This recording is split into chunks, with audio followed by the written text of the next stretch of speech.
¿Qué tan representativo es para nosotros la mariposa monarca? Una maravilla de la naturaleza, pero es una mariposa migrante de Michoacán al Canadá, de Canadá a Michoacán. ¿De qué se alimenta? ¿Cómo están?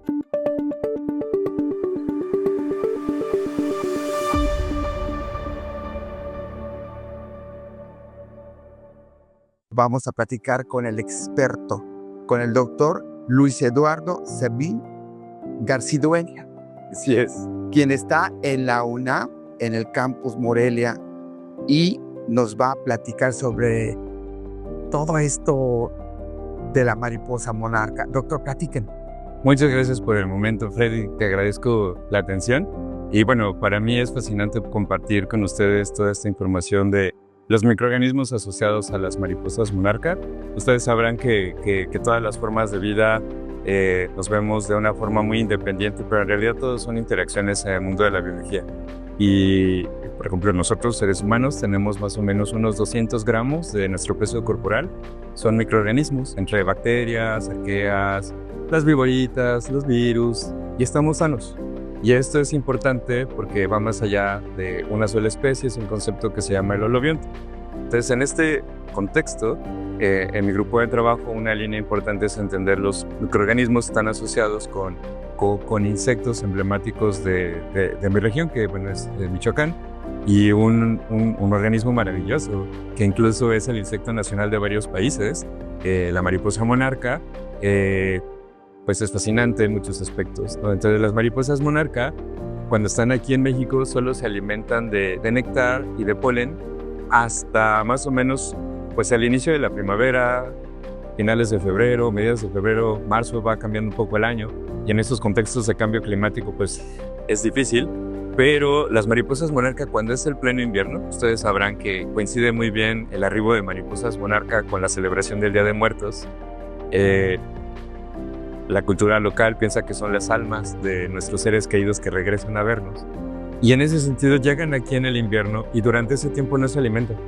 O sea, después de un viaje completamente fascinante, larguísimo, llegan a México a sus árboles de oyamel y se quedan ahí guardaditas del frío, protegidas todas juntas, se vuelven muy sociales, con sus alitas cerradas. En un bosque a oscura, la verdad es que no se distingue dónde inicia y dónde termina una, y se quedan ahí guardaditas hasta que la temperatura vuelve a subir. Entonces, durante ese tiempo dependen exclusivamente de las reservas energéticas que tienen en su abdomen. Entonces, imaginemos una pequeña mariposa de unos cuantos gramos, viajando desde Canadá, Estados Unidos principalmente, y volando todos esos kilómetros a un lugar que no conocen, a un bosque que nunca han visto y a unos árboles que de alguna forma detectan que es el lugar ideal para pasar el invierno. Se quedan todo octubre, noviembre, diciembre y enero, prácticamente inmóviles, sin comer, y de repente empieza el calor y las flores abren y viene el frenesí de poder aparearse. Están enfocadas completamente en generar a la siguiente generación. Es fascinante. Se alimentan, los machos tienen un comportamiento muy especial que sería como alimentarse de lodo. En inglés es un concepto que se llama modeling, de lodo.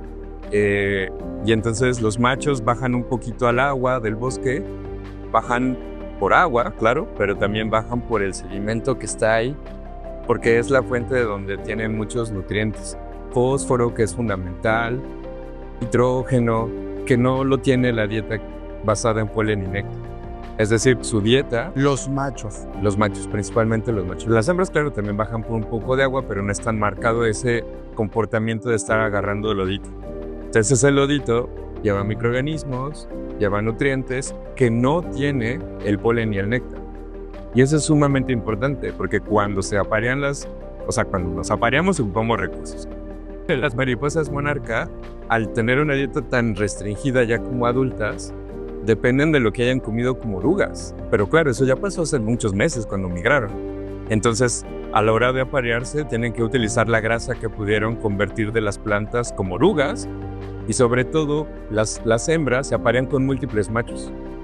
De tal forma que casi que es el último macho el que termina fertilizando los huevos.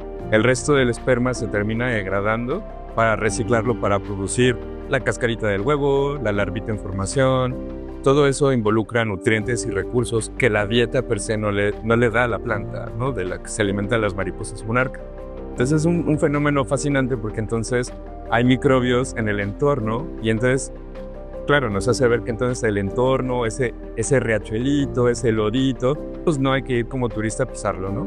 Hay que tener fósforo, nitrógeno, fósforo, carbono y muchos elementos minoritarios que son fundamentales para la vida de la mariposa.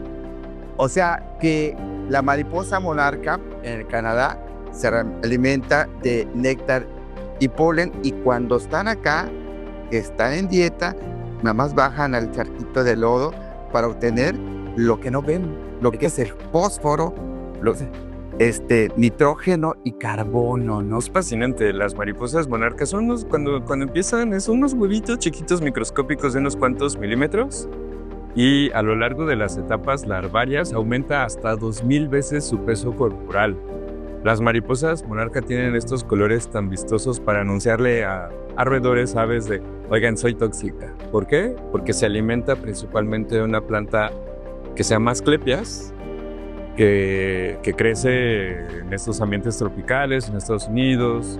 Ya en Canadá es difícil, y esa es su principal fuente de nutrientes, sí, pero también de unos azúcares que causan diarreas en aves o malestares, e incluso pueden detener el corazón de algunos roedores. Entonces las mariposas monarca, de alguna forma con sus microorganismos, tienen la capacidad de convertir esos compuestos tóxicos en otros, es decir, como que se vuelve inmune, y despliega estos colores para anunciarles de, hey, soy tóxica, no me comas. Soy bonita, pero soy tóxica. Exactamente. Y entonces las mariposas monarca migran, ¿sí? Pero solo una generación de ellas migra, no todas. Es decir, imagínense, trataré de ser lo más sencillo.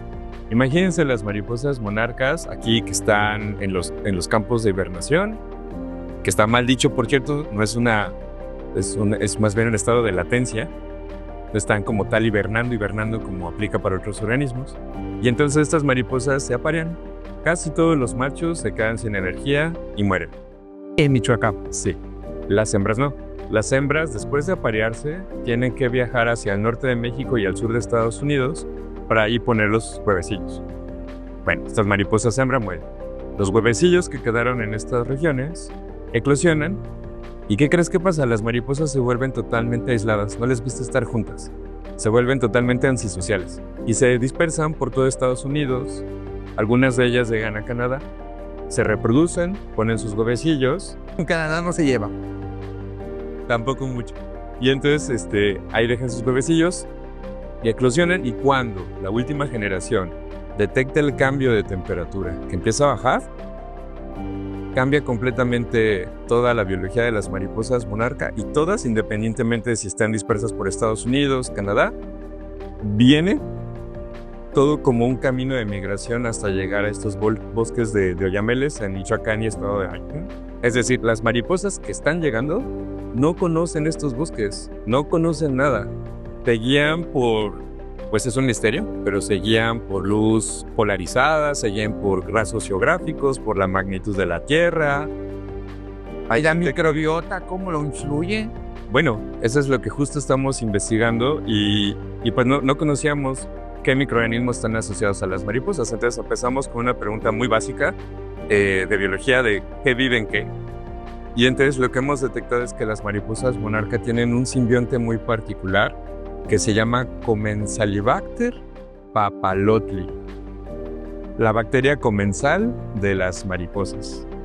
Entonces, Commensalibacter papalotli es un simbionte, es una bacteria que vive asociada muy estrechamente con las mariposas.